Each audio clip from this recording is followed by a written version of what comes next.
¿Cómo le va, Kiko, nuevamente? ¿Qué tal? ¿Cómo ¿Bien? te va? Bien, bien. El diputado Leandro Busato con nosotros. Se pueden comunicar al 0342-155-022-000.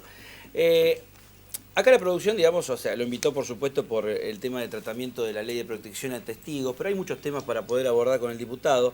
Quiero arrancar, digamos, con un tema que es político, netamente político. ¿Piensa usted que hoy el justicialismo en la provincia de Santa Fe tiende a unificar criterios? Yo creo que se ha abierto una posibilidad concreta y real, que es a partir del último escenario electoral, que a nosotros nos volvió a posicionar. Nosotros podemos recuperar perspectiva de poder y eso va a aunar criterios y va a hacer que tengamos mucha más incidencia en la comunión de ideas que en la diferencia, digamos, ¿no? Entonces me parece que lo que hay es una oportunidad cierta, real, de, por ejemplo, en estas elecciones nacionales ratificar lo que se ha hecho en las elecciones provinciales y a partir de ahí desandar un camino que tiene 4 años de recorrido, que no es mañana, una parada intermedia de 2 años y veremos cómo en ese sentido afrontamos un desafío que es, en primer lugar, reposicionar el justicialismo como opción seria de poder y, en segundo lugar, lo que es más difícil todavía, ganar efectivamente las elecciones en las ciudades como Santa Fe o como Rosario y lógicamente en la provincia, recuperando para nosotros una idea central que es la de un proyecto político de gobierno Argentina, pero que también gobierna Santa Fe. Si gana Perotti las próximas elecciones, por lo menos vamos paso a paso. Si gana el 9 de agosto Perotti, como marcan algunas encuestas, que va a estar peleado entre Wiener y Perotti, y tercero cómodo Reutemann. Quisiera un análisis, digamos, completo de usted, ¿qué le parece ese escenario? ¿Marcaría, digamos, una tendencia de liderazgo de Perotti eso? Y ¿por fin se lo jubilaría Reutemann, como se dice vulgarmente? Yo creo que las tendencias, o por lo menos nosotros somos una corriente interna dentro del partido que siempre entendemos que los liderazgos se realizan construyendo, no sobre la base exclusiva de los resultados. Naturalmente que tampoco uno puede desconocer que los resultados generan opciones, que generan también fortalecimiento acerca de ciertos candidatos y de ciertas personas, y que nadie va a desconocer la figura de Omar como una referencia electoral muy importante en las últimas elecciones y quizá a partir de ahí como una referencia política también ineludible dentro de los ámbitos del partido, que convive, que se expresa con otras referencias que ya tienen algún tipo de peso específico en el Partido Justicialista y que seguramente vamos a necesitar de todas para convivir en los próximos 4 años y generar una opción, vuelvo a repetir, que nos contenga todo y que nos dé posibilidades ciertas de ganar. Me parece que sintetizar o simplificar todos los entramados que hay en la vida interna de los partidos políticos exclusivamente los resultados electorales o a un nombre propio es un error, digamos, ¿no?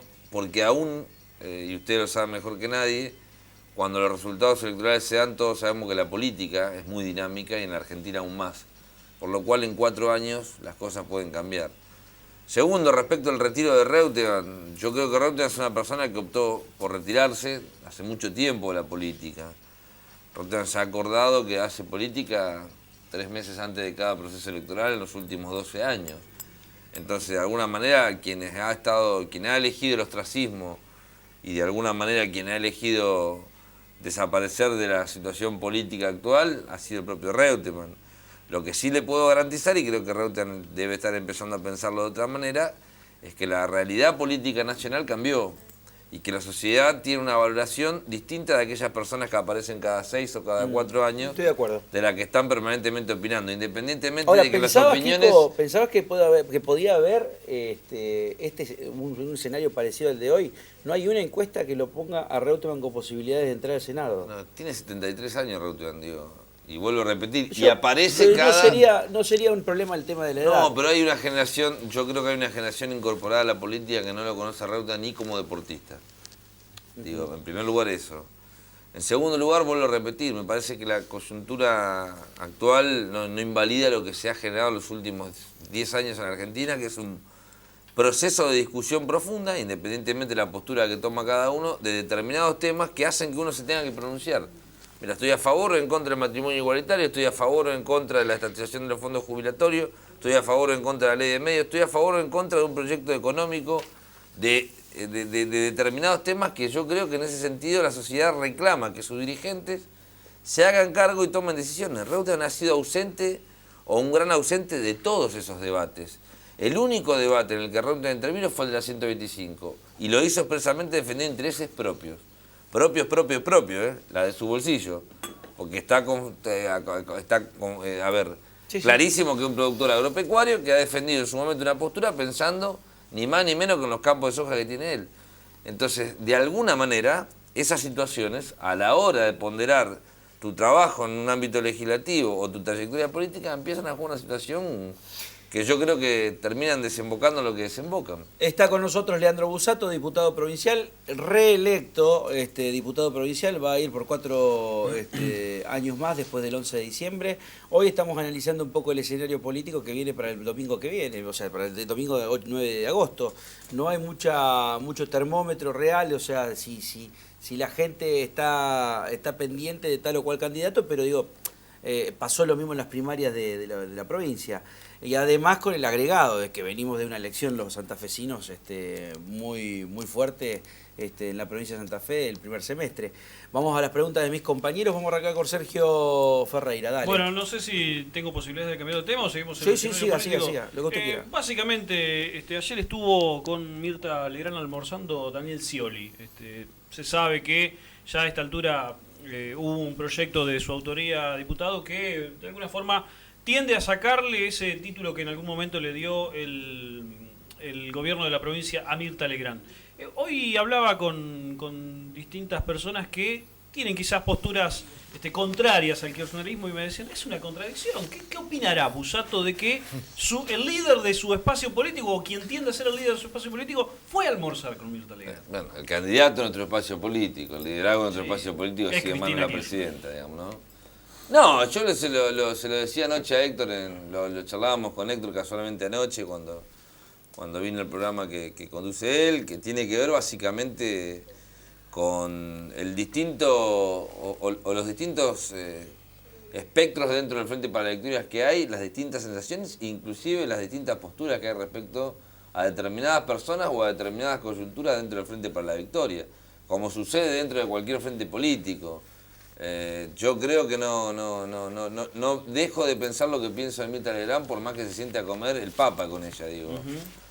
Y no tiene que ver con una postura que ni siquiera se ajusta a las cuestiones de amor u odio, digamos. O sea, hacer política desde el amor o del odio me parece que es un error conceptual importantísimo. Yo creo puntualmente y sigo pensando que Mirta Legrand es una persona muy distinguida en cuanto a su trayectoria artística, que ha hecho una carrera muy importante a lo largo de su vida, pero que a la hora de pronunciarse sobre temas públicos es una persona que tiene un concepto construido de valores muy distinto a lo que yo puedo esperar de alguien que me represente culturalmente, y es por eso que de alguna manera en aquel momento, ya en el 2010 y nosotros ahora en el 2015, bueno, presentamos ese pedido de informe o ese proyecto de comunicación que, independientemente de que tenga demasiada utilidad o no, lo que plantea también es construir un debate acerca de cuál es el concepto de cultura que nosotros pretendemos que los estados en democracia reivindiquen y cuáles son los íconos culturales que también pretendemos para el país y para la provincia, ¿no? Bueno, sin embargo, Wiener de alguna manera legitimó lo que en su momento había sido, bueno, y lo comunicó en estos días. Me parece totalmente coherente lo de Wiener. De hecho, el modelo cultural del socialismo para mí es muy parecido al del macrismo en algunas cosas.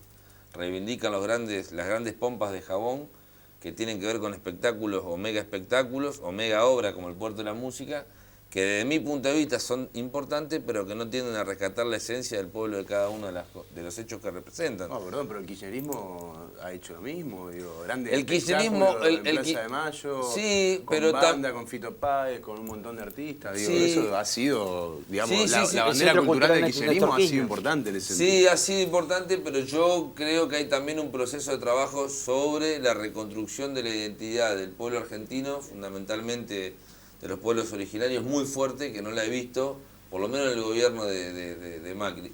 He visto algunos intentos acá muy tenues del gobierno provincial, que obviamente, al lado de los que gobernaban antes, me refiero puntualmente al gobierno de Reutemann, de Obey, han sido importantes, digo, pero me parece que han sido criterios que de la cultura, desde mi punto de vista, me parece coherente que Wiener reivindique lo que hizo, porque además la Chiqui González ha sido la ministra de Cultura de Wiener y ha sido la de Bonfatti, por lo cual la línea política debería ser la misma. sería de alguna manera más preocupante que se fueran contradiciendo entre ellos, ¿no? Vamos con la pregunta. Dale, No, Citroni. yo quería preguntarle al diputado, teniendo en cuenta que renova su banca y que viene de una legislatura que va a ser muy distinta a la que se viene ahora, ¿cuáles son sus expectativas teniendo en cuenta que, a ver, es muy probable que la presidencia de la Cámara de Diputados quede en manos del gobernador Antonio Bonfatti y, si no me equivoco, con mayoría automática el socialismo? Digo, ¿cuáles son, Leandro, tus expectativas con respecto a la labor parlamentaria que se viene? Bueno, me parece que va a ser una composición claramente distinta, una Cámara muy distinta. Y seguramente nosotros vamos a plantear algunas situaciones que tienen que ver con el equilibrio en la convivencia política, pero con menos incidencia a la hora de fijar algunas posturas o algunos temas de agenda propia. Me imagino que va a ser una agenda legislativa muy cargada o muy teñida de la voluntad del Poder Ejecutivo.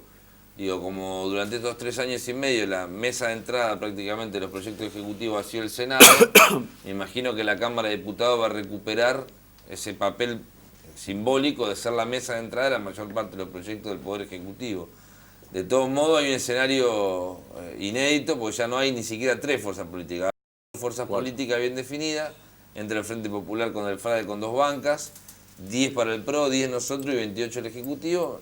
Ahora, en la Hay un Asamblea escenario que Legislativa, tampoco habla de mayoría automática del Ejecutivo. ahora, en la Asamblea Legislativa, el Frente Progresista, si votan todos juntos, tienen un miembro más de lo que necesita por la Constitución.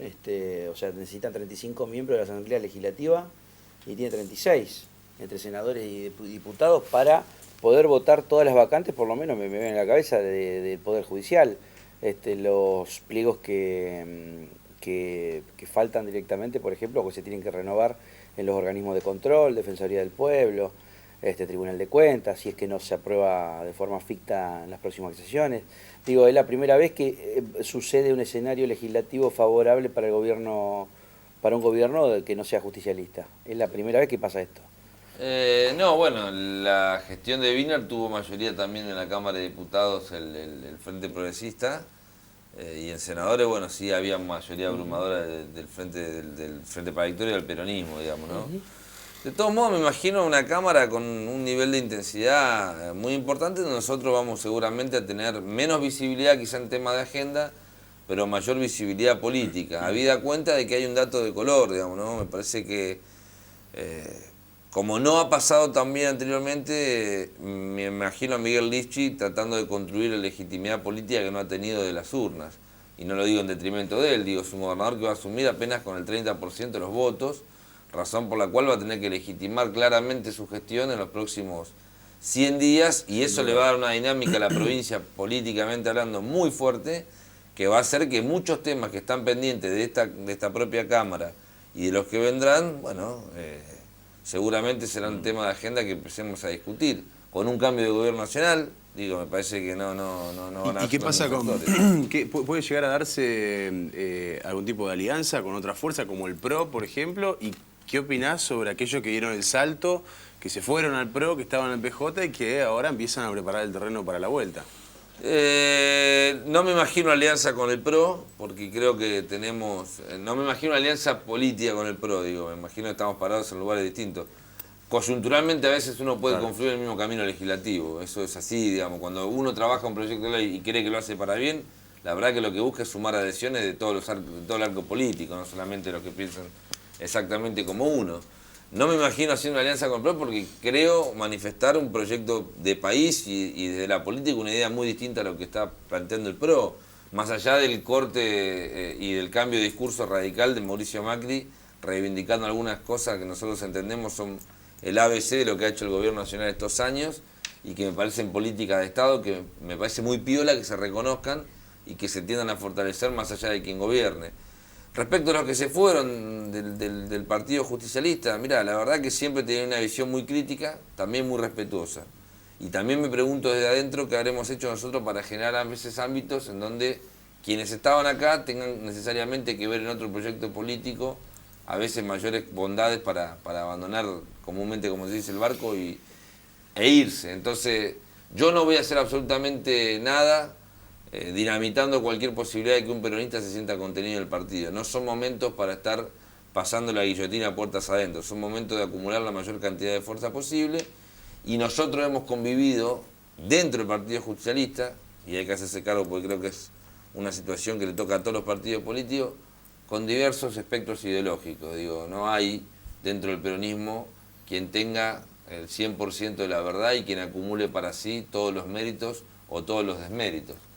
Bueno, veremos cómo evoluciona. Yo me alegro y me pongo feliz que algunos compañeros que se hayan ido estén pensando que se han equivocado. Tiene que haber un ejercicio profundo también de reflexión de los compañeros que han tomado un camino equivocado. No van a pretender que nosotros hagamos lo que otros no pueden hacer, digamos, ¿no? Bueno, está Kiko Busato con nosotros, también abrimos el teléfono 0342-155-022-000. Vamos con la pregunta de Héctor Galeano, dale. Bueno, no pensaba preguntarte, Leandro, lo que charlamos anoche, pero como diría Chiquita Legrand, el público siempre se renueva. Qué oportuno. Parafraseándola. Qué oportuno Mirta Legrand en este momento. Parafraseando a la embajada. A la embajadora cultural. Ciertamente acá, recién lo planteaba Rodrigo de alguna manera, hubo a mi criterio, no digo vergonzosa, pero una situación media rara, en el sentido de que la corporación política decidió el pasado jueves no dar quórum para legitimar o no, legalmente hablando, a 26 aspirantes, 24 ocupar cargos en el Poder Judicial y 2 en el Tribunal de Cuentas. Digo porque además estos dos últimos vienen con algunas críticas, uno del lado de la política, del contador Oscar Biaggioni, y otro del lado técnico, es Dalmacio Chávarri, que es actualmente funcionario y que si llega a ser vocal del Tribunal de Cuentas podría estar en la situación de tener que investigarse a sí mismo, ¿no? Algo que la ley trata de evitar en su texto, diciendo que por lo menos deben pasar 2 años entre el periodo en que fue funcionario público hasta ser ungido vocal del Tribunal de Cuentas. Ciertamente hubo algo concreto este jueves pasado que la mayoría en este caso la tiene el peronismo, digamos, en la legislatura, en la asamblea. Y que obviamente para que haya quórum deben sentarse peronistas, radicales y socialistas. ¿Por qué frente a una situación institucionalmente tan importante no hubo quórum, siendo que muchos de los legisladores estaban en la ciudad de Santa Fe, y posiblemente fracase este mismo jueves la segunda asamblea, la segunda posibilidad, y pierdan la legitimidad enorme de estos candidatos porque se han aprobado tácitamente sus pliegos? Así que la primera pregunta es, ¿opinás que fue un acuerdo de la denominada corporación política lo que sucedió el pasado jueves?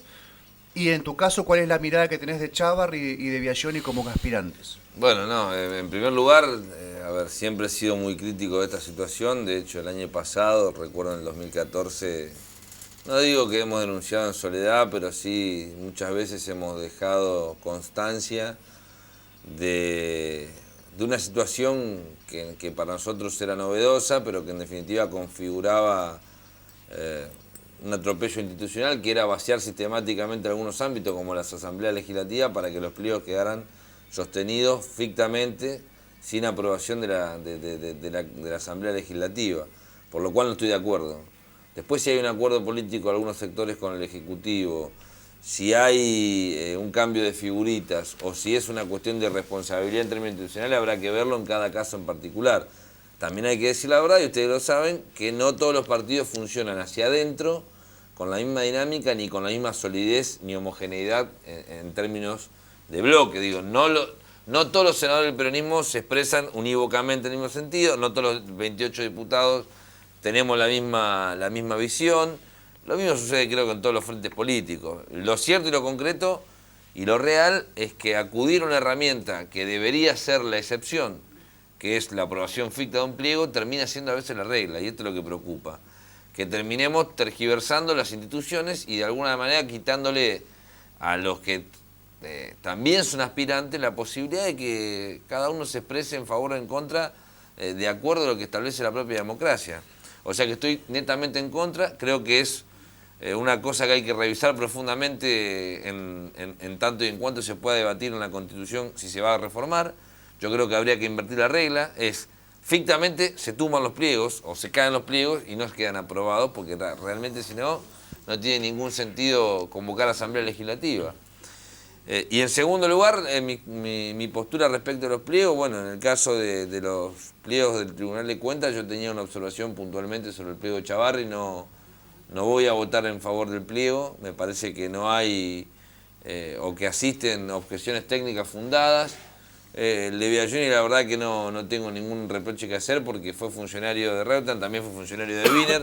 Me parece que es una situación común de la política y hay que decirlo. Me ha tocado ver jueces que han asumido hoy ostentando una calidad como la de juez, habiendo pasado por varios despachos políticos, y para mí no es una cosa que de la política pueda reprochar. Así que en ese sentido sí tengo un cuestionamiento técnico puntual, que es el que marcás vos, de incompatibilidad con el pliego de Chavarri. Si hay asamblea el jueves, yo voy a votar en contra. Si no hay asamblea, bueno, tendré que ver cómo de afuera y por la ventana entra una persona a ocupar un lugar que, más allá de su idoneidad, tendría que tener la posibilidad de que se refiere en la legislatura. ¿Cuántos, si tenés el dato aproximado al menos, cuánto de del universo total de pliegos tratados en esta gestión, los últimos 3 años y medio en que estuviste sentado en la legislatura, cuántos pliegos fueron, por ejemplo, en porcentajes aprobados de esta manera tácita, ficta? Yo creo que no menos del 40%. O sea, Es un número. el 40% aproximadamente, casi la mitad de los funcionarios del Poder Judicial o de los organismos de control están elegidos tácitamente, sin la votación y la legitimidad que le da el legislador. Sí.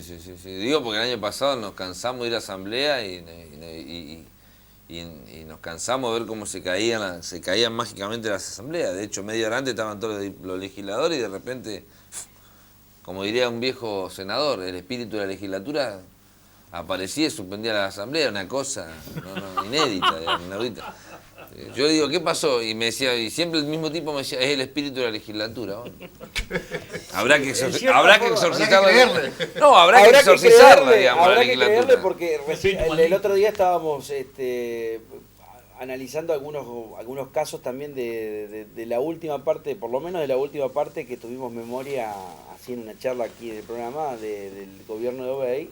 Recordamos el caso de Esquivel y que Más Varela no entró, pero Esquivel... Más Varela era en ese momento. Sí, pero Esquivel entró de forma ficta, digamos, también al Tribunal de Cuentas. O sea,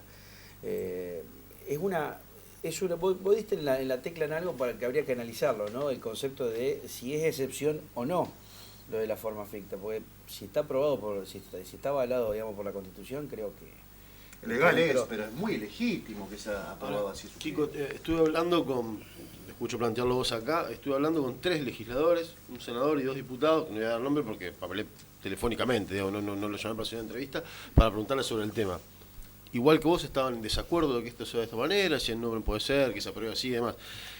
Rodrigo contaba el otros días que el gobernador electo y actual senador, que sería Miguel Lifchit, que sería otro lo que lo tenía que plantear, tampoco estaría de acuerdo con que esto suceda de esta forma. Digo, Héctor. Sí, yo lo contaba. Pareciera que son muchos los que no están de acuerdo. Sí. Digo, ¿se puede hacer algún planteo? Digo, este jueves, porque este jueves es el último día. Yo creo que la mejor manera de plantearlo es ir.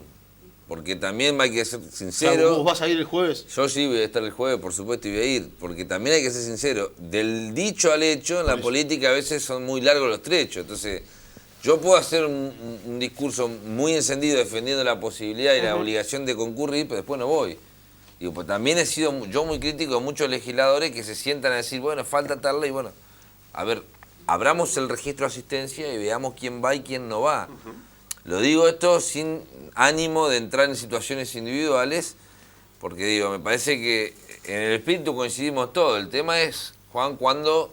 ¿Quién pone el cuerpo y va? Claro, ¿quién pone el cuerpo y va? Digo, yo entiendo las distancias de la provincia, pero muchachos, una vez por semana. Bueno, pero el legislador está para eso. Distancia de la provincia, no. ¿Para qué estancia?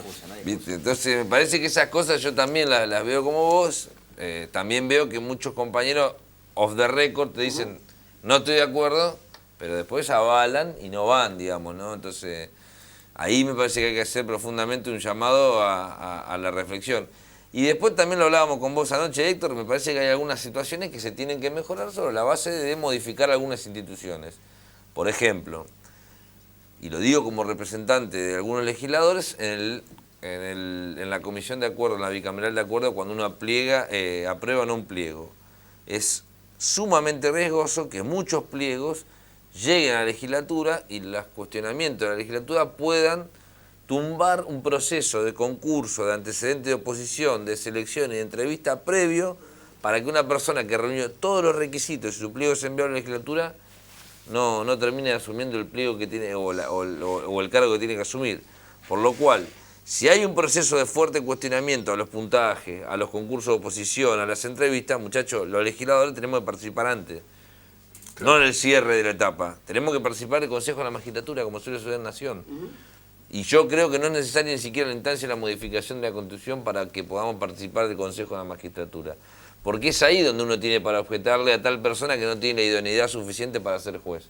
Después lo que nosotros hacemos o deberíamos hacer en la Comisión de Acuerdo es una revisión política del aspirante para saber que no estamos nombrando como juez a un tipo que no tiene idoneidad moral o autoridad moral para hacerlo. Caso puntual de gente que ha llegado, que técnicamente era muy sólida, pero yo creo que no tenía autoridad moral, digo, Varela o Irure, que eran abogados de los monos, propuestos para jueces penal de primera instancia. Por supuesto, técnicamente deben ser unos bochos. ¿O ustedes creen que los monos van a buscar abogados que sean unos flanes? Pero no podés poner el zorro a cuidar el gallinero, digo, esto es una realidad, digamos, que tenemos que verla. Luego acá presente, el viernes también Chiqui González dijo que Mirta Legrand no representa el sentimiento, Sí. el concepto de democracia que tiene ni ella ni el gobierno de la provincia de Santa Por Fe. eso, lo de Wiener la otra vez, me parece que vos vas a ver en el Frente Progresista constantemente 20 opiniones diferentes. Y por primera vez yo al kirchnerismo, y esto se lo tengo que reconocer ahora, al kirchnerismo lo veo que en los medios de comunicación dirime sus diferencias por primera vez, porque antes eran mudos. O sea, eran tan soberbios directamente los funcionarios nacionales que no hablaban. El caso de Kicillof ahora, digamos, habla hasta por los codos. Antes hablaba en conferencia de prensa. Como ahora, candidato, él sale como a hablar candidato. como Pero candidato. dijo, acá todavía Tiene el voto. nosotros no decidimos cuál es, ni para esto, ni para lo otro, ¿verdad? O sea, dice, lo resolveremos entre todos, a ver si yo voy a ser el ministro de Economía o no de Scioli, si Scioli me quiere, pero por lo menos por primera vez están diciendo, che, el kirchnerismo tan hegemónico que era, ahora tiene distintas vertientes, ahora tiene distintas opiniones. Que antes era muy cerrado, no se sabía, decían, no, nosotros somos todos uno, y vos te das cuenta que no eran todos uno. Kiko, lo de Aníbal Fernández, ¿es una operación política, como dice él? ¿O pensás que hay una cuestión, digamos, de que también me llamó la atención, y voy al hueso, de que no muchos kirchneristas lo salieron a defender? Y esto me parece que también te habrá llamado la atención a vos. No, yo la verdad que no, me parece una... A ver, me parece de mal gusto lo que se hace con algunos candidatos, puntualmente te digo porque el caso de Aníbal es candidato en este momento y me parece que la investigación, más allá de lo que uno piense, yo no soy periodista para calificar científicamente una investigación como la de la Nata. Lo que sí digo que son investigaciones que últimamente están dirigidas directamente a erosionar cualquier presencia que huela al gobierno nacional. Y una semana antes de un proceso electoral es claramente una operación política. Después veremos si realmente hay alguna situación que amerite investigarse. Y en ese sentido, la verdad que lo de esta situación que es grave, no digo que no sea grave, hace varios años que está dando vuelta y hay una persona detenida que confiesa milagrosamente o que se decide hablar ahora con varias posibilidades de hace años. Y la verdad que sinceramente me parece que lo de ayer es claramente una canallada que va más dirigida a tratar de limar la figura de Aníbal Fernández como candidato más que a llevar justicia o llevar investigaciones realmente serias. Ahora, le pego así, a ver, sería la lógica sería, ¿le pego a Aníbal Fernández porque le pego al gobierno nacional, al jefe de gabinete, o le pego a Aníbal Fernández porque le pego a un tipo porque está ganando las elecciones? Yo creo que le pega por las dos cosas, ¿no? Le pega a un tipo que está bien instalado con posibilidad de ganar la provincia de Buenos Aires y le pego a un tipo que está muy vinculado a la ideología del gobierno nacional y fundamentalmente a lo que ha sido la columna vertebral de la construcción del poder del kirchnerismo, digo. Me parece que pegarle solamente por ser candidato, pegarle solamente por ser kirchnerista es una visión parcial. Creo que Aníbal reúne las dos cosas, un tipo que ideológicamente está muy emparentado con lo que es el peronismo y el kirchnerismo y además tiene hoy chance cierta de ser gobernador de la provincia de Buenos Aires, que es, para alguno como Florencio Randazzo, habrá sido un premio consuelo, para otro, como Aníbal Fernández, es una gran provincia. Gracias, Leandro Busato. Gracias a ustedes.